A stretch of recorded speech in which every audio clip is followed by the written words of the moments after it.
think you guys understand what I'm going up against, but I'm not going against a specific opponent. I'm going against the whole entire Chicago's teachers union because, I mean, if you look at the how much the unions actually influence these races, the Chicago mayor, Brandon Johnson, 20% approval rating. Nobody likes him. Why did he get into office? Why did he get elected? I mean, if you look at the people that back his campaign, over 95% of his campaign funds comes from unions. The Chicago Teachers Union, they fund and they own over half of the lawmakers in the state of Illinois. So this is what I'm going up against in November. I'm going up against the system. And you know me, I'm for school choice. I'm for parental rights. I believe that the public school system has absolutely failed the people. It has absolutely failed the people. I mean, if you look at it, only 1/3 of students that go through their system read at their grade level proficiently.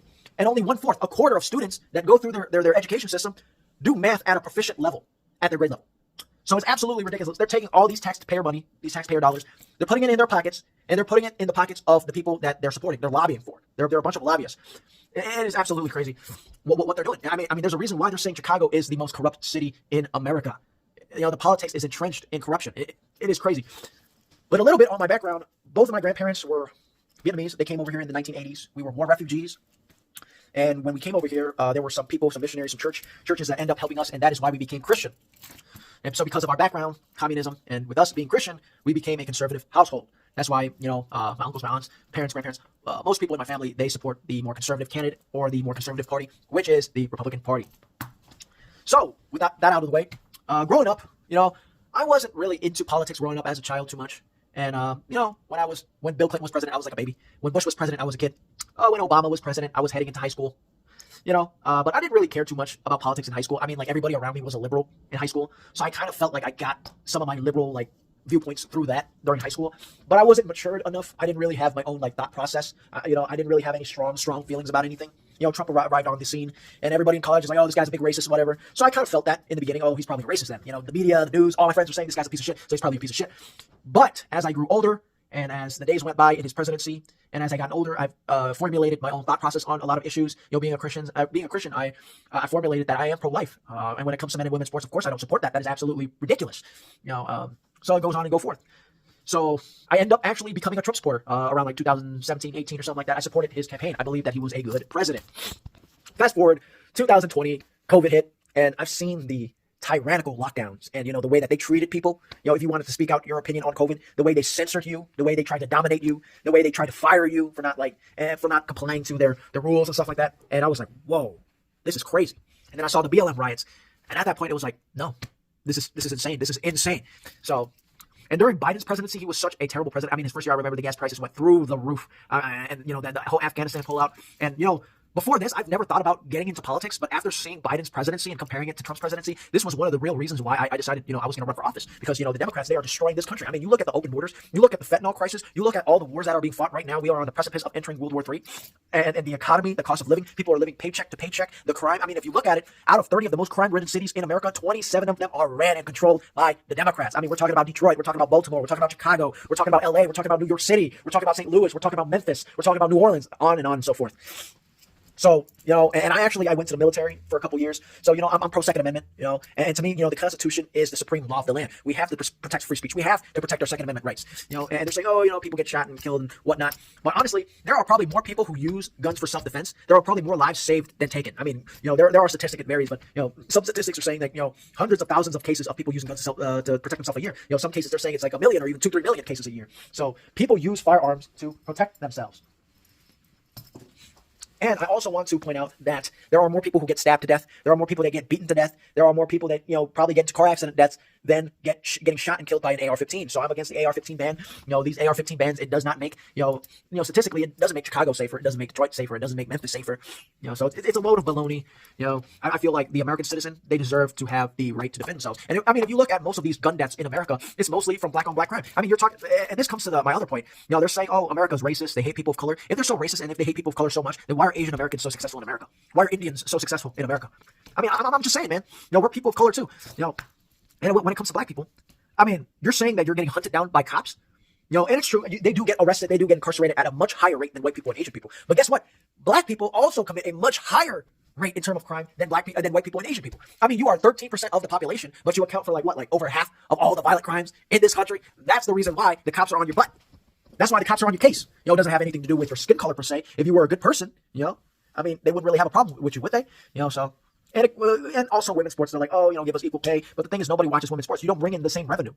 Like the men's, they bring in a much higher revenue. That's why they get paid much, much more.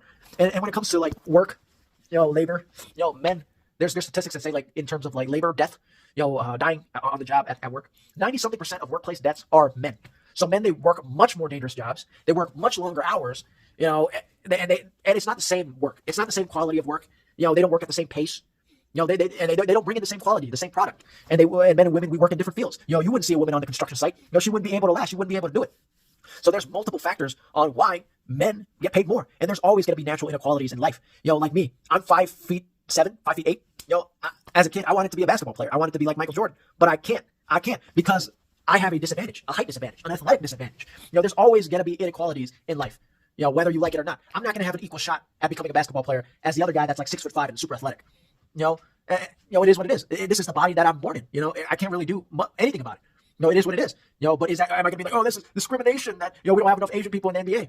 No, that's bullshit. I mean, you earned your spot. You should be like, oh, you got to give me the spot. You got to give me the spot. This is why I'm against critical race theory. I'm against DEI, affirmative action hires. I mean, if we're talking about like, we have to hire people, based on like, like to meet a quota or something like that, then you got to hire more white people in sports then. You got to hire more Asian athletes, right? But would that make the sport better? Would that upgrade the quality of the game, And the answer is no. No, we don't need to hire people based on race. If you hire people just simply based on race and color and sex, that is the definition of sexism. That is the definition of racism. And the thing about the Democratic Party, they are the party of racism. They are the party of the KKK. They are the party of slavery. They are the party of using Planned Parenthood to repopulate black communities. They are the party that put Asian Americans in internment camps. And it was the Republican Party that freed the slaves, gave women the right to vote, gave black people the right to vote, gave black people and women their citizenship. And the Republican Party is still the party that is fighting for women's sports. They're fighting for women to have their privacy, to their own bathrooms, to their own locker rooms, et cetera, et cetera. I mean, it's absolutely crazy, that the Democratic Party, just because they say like, oh, you should be able to kill your baby, and you think that means they care about you? They're like, oh, you should be able to murder your kid. Oh yeah, they care so much, man. They care about women so much. Oh, you can kill your kid, man. You should be able to murder your children. Oh yeah, they care about you so much. They care about the family and all this shit. It's like, it's a bunch of bullcrap. I mean, talking about the subject of family, they're the ones that destroyed the nuclear family unit. And that was the thing. That was one of the many things that destroyed America. I mean, because the family is the fundamental structure of a society. And when you destroy the family, you destroy the community and you destroy the society. You get me? So, like I said, I'm a conservative American. I'm a conservative Christian. So I legislate based on, conservative Christian moral and values and traditions. And we have to legislate based on, the Constitution and the natural and the moral law. And we have to do what is right to to lead to the flourishing of society and of man. And this is our job. This is my job. And it's crazy. The liberals, they're like, oh, we don't eat meat because it's cruel, it's killing animals. But they're the same people that are going to support murdering a baby. It's like they value, the trees. They value, a cat over the life of an actual human being. But through Scripture, we know that man is created in the image of God. Man has a conscious soul, unlike animals. That's why God says, everything on earth is for you to control and dominate. And our job is to flourish. Our job is to multiply and grow and be fruitful. But the liberals, they have it the other way around. With Christians, we worship God and we work towards the flourishing of society and of mankind, of community.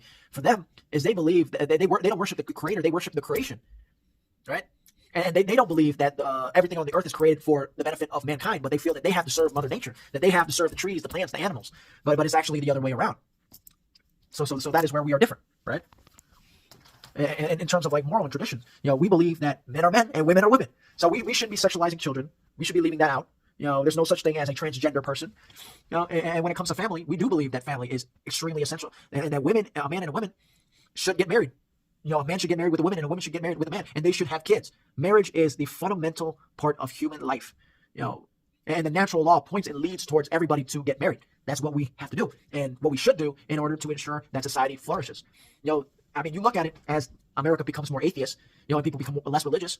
People are becoming more depressed. Divorce rates are going up. People are not getting married as much anymore. People are not having kids, and it's leading to a decline in population that will lead eventually to a population collapse. So, in other words, we got to have more babies. We have to have more kids. We have to make more kids. Yeah, but I mean, at the end of the day, man, I hope that we could pull this out, man. There's so much on the line in 2024, man. The open borders, the economy, foreign wars, inflation, cost of living, men and women's sports, kids being sexualized, the open borders with all the fentanyl, the drug overdoses, the sex trafficking, et cetera, et cetera. I mean, so much is on the line. That's why I'm telling you guys, go out there, vote.